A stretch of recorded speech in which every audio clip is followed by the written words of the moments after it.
State prosecutors make arguments before the Ohio Supreme Court today to uphold the original 1996 murder conviction of Elwood Jones. Police arrested him in 1995 for the murder of 67-year-old Rhoda Nathan, who was visiting from New Jersey when she was beaten to death. She was staying at the Embassy Suites in Blue Ash, where Jones worked at the time as a handyman.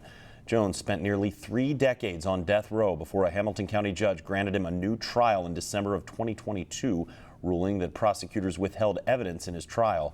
This morning, the state argued that the court should uphold the original conviction, while attorneys for Elwood Jones argued he should remain a free man and face a new trial.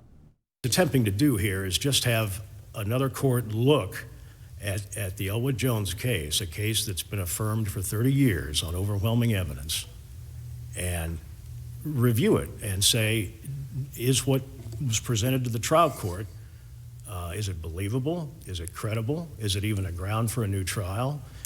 Is it admissible? I think the state is certainly reasonable to ask that, and I think the Court of Appeals was certainly unreasonable in denying us even an opportunity. The state has not identified one instance where this court has ever found that a Court of Appeals abused its discretion by declining to take a case that it has no obligation to take.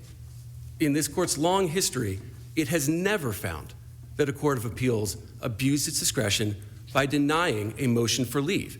And that's important because, as my friend with the county argued, he said that it's been determined that the state has a right to an appeal, and that's not accurate.